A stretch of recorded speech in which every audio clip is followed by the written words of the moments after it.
যাওয়ার তো কোনো সুযোগই নেই। কিন্তু হিন্দু হলেই গেরুয়া পতাকা থাকলে আর এই ইসলামী জঙ্গিদের হাতে নিরীহ নিষ্পাপ দীপু দাসের জীবন্ত জ্বালিয়ে দেওয়া, এবং জীবন্ত জ্বালিয়ে দেওয়া শুধু নয়, শুধু ইসলামিক মৌলবাদের জঙ্গিদের হাতে এই নৃশংস মৃত্যু নয়, থানা থেকে পুলিশ তাকে তুলে দেয় তাদের হাতে। যে ভিডিও গতকাল সন্ধ্যে থেকে ভাইরাল হয়েছে, আজকে অনেকগুলি ন্যাশনাল এবং স্টেটের চ্যানেল দেখাচ্ছেন। অর্থাৎ মোল্লা ইউনুস, সুদখোর ইউনুসের সরকার পুলিশের হেফাজত থেকে জীবন ভিক্ষা করছেন একটি ছেলে। এখনো পর্যন্ত তিনি কোন আস্থাতে, বিশ্বাসে অন্য ধর্মের কারোর প্রতি আঘাত দিয়ে কিছু বলেছেন, কিছু পোস্ট করেছেন, কিছু মন্তব্য করেছেন প্রমাণ করা যায়নি। সেটা করলেও এভাবে থানা থেকে মবের হাতে তুলে দেওয়া পৃথিবীতে একটি বিরলতম ঘটনা বলে আমার মনে হয়েছে। তাই শুধুমাত্র জামাতিদের এবং চরম মৌলবাদীদের হাতে এই হত্যা নয়, এটি অবৈধভাবে ক্ষমতা দখল করা মোল্লা ইউনুস তথা সুদখোর ইউনুসের নির্লজ্জ সরকারের একটি প্রকৃষ্ট নির্লজ্জতার উদাহরণ। অবশ্যই গোটা পৃথিবীর হিন্দুরা গত 3 দিন ধরে ব্যাপকভাবে এর প্রতিবাদ করছেন। মানবতার পক্ষে যারা, তারা প্রতিবাদ করছেন, এবং আজকে দিল্লিতে হাই কমিশনারের অফিস সহ ভারতবর্ষের বিভিন্ন প্রান্তে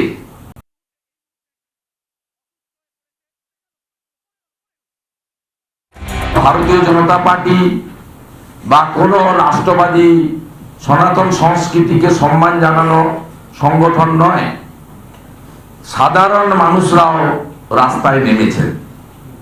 গতকাল আমি নিজে দেখেছি, বা কোন রাষ্ট্রবাদী সনাতন সংস্কৃতি আহ্বানে হাজারে হাজারে মানুষ কাল কিভাবে আমাদের সাথে হেঁটেছেন আমি নিজের চোখে দেখেছি। বাস থেকে, হলুদ ট্যাক্সি থেকে, অটো থেকে, রাস্তার দুপাশে থাকা বিভিন্ন বিল্ডিং থেকে আবাসিক এবং কর্মরত লোকেরাও কিভাবে কালকে সামিল হয়েছে। অর্থাৎ গোটা বিশ্বের সনাতনীরা, হিন্দু সমাজ, তারা এই ঘটনায় বলা যেতে পারে কার্যত রোষ তৈরি হয়েছে। বদলা চাইছে সবাই, এর শেষ দেখতে চাইছে। আজকে পশ্চিমবঙ্গে কলকাতা পুলিশের এই লাঠি চালনার মধ্য দিয়ে মমতা বন্দ্যোপাধ্যায় আর মোল্লা ইউনুসের মধ্যে কোনো পার্থক্য নেই, এটাই প্রমাণিত হলো। ওপারের হিন্দুরাও বাঙালি হিন্দু, আর আজকে যাদের 3 জনকে আটকেছে, 10 জনকে মেরেছে, 3 জনের মাথা ফাটিয়েছে, একজন মহিলা ভমিটিং করছেন, তাকে ইমার্জেন্সি শিফট করছি, আমরা ক্লোজ মনিটরিং করছি, যত ভালো জায়গায় নিয়ে যাওয়া সম্ভব নিয়ে গিয়ে চিকিৎসা করাবো, বাঁচানোর চেষ্টা করব। এই বর্বরচিত হামলার মধ্য দিয়ে এই সরকার শুধু হিন্দু বিরোধী সরকার নয়, জনগণের ট্যাক্সের বেতন টাকায়, করের টাকায় বেতন পাওয়া কলকাতা পুলিশকেও নির্লজ্জতার মাথা খেয়ে মুসলিম লীগের পুলিশ জামাতিদের পুলিশে পরিণত করার কাজ বৃত্ত সম্পূর্ণ হয়েছে। আমরা গতকাল আমার উপস্থিতিতে হওয়া কর্মসূচির পরে আমি পুলিশের টুইট, এক্স হ্যান্ডেলে তাদের পোস্ট, তাদের লিখিত বিবৃতি এবং বিভিন্ন সংবাদ মাধ্যম, ইলেকট্রনিক্স মিডিয়া পোর্টালকে দিয়ে তাদের স্পিচ গুলো শুনছিলাম। তাতে মনে হয়েছে মমতা বন্দ্যোপাধ্যায় হিন্দুদের এই তীব্র প্রতিবাদ এবং ক্ষোভে তিনি আতঙ্কিত এবং তিনি তার রেজিস্টার গুন্ডা পুলিশকে লেলিয়ে দেওয়ার কাজটা করবেন।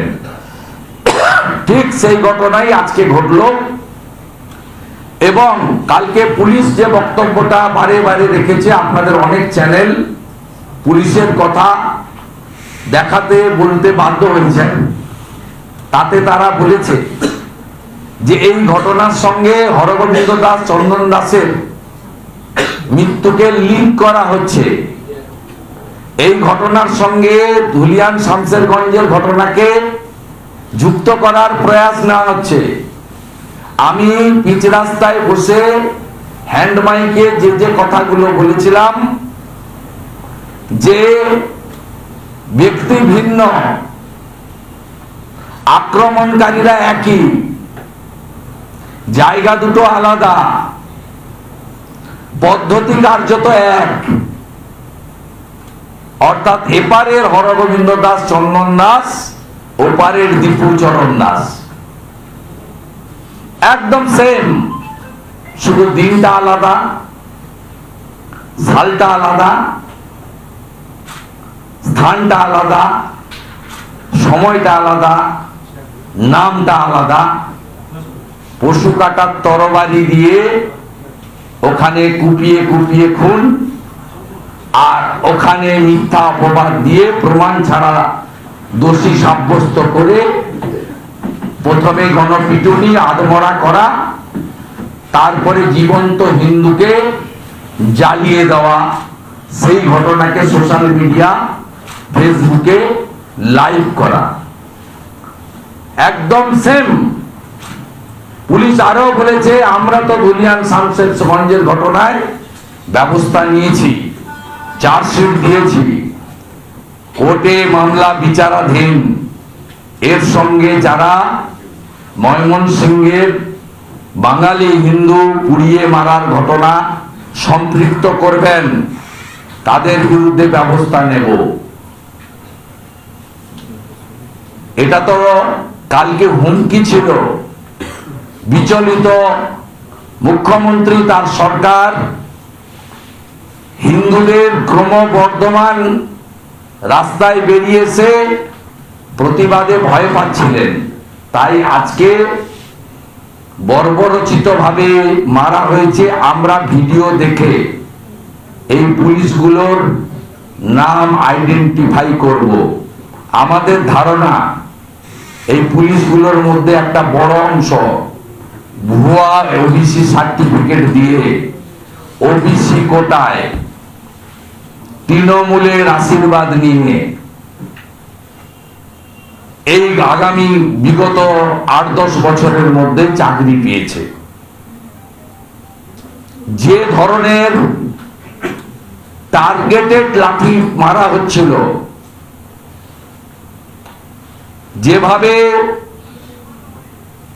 লাল বাবা মহারাজ সহ গেরুয়া বসন পরা, ধুতি পরা, পাঞ্জাবি পরা, গলায় রুদ্রাক্ষের মালা, কারোর জটা, কারো মণ্ডিত মস্তক, তাদেরকে নিরস্ত্র সাধুগুলোকে যেভাবে পেটাচ্ছিল, এতে পরিষ্কার হয়ে গেছে এই লাঠিটা শুধু পুলিশ তার কর্তব্য পালনের জন্য মারছে না।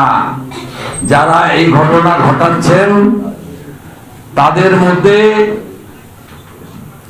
অন্য কোন প্রবৃত্তি লুকিয়ে রয়েছে, কোন হিডেন এজেন্ডা রয়েছে।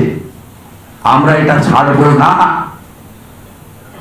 আগামীকাল বিভিন্ন সনাতনী সংগঠন হিন্দুরা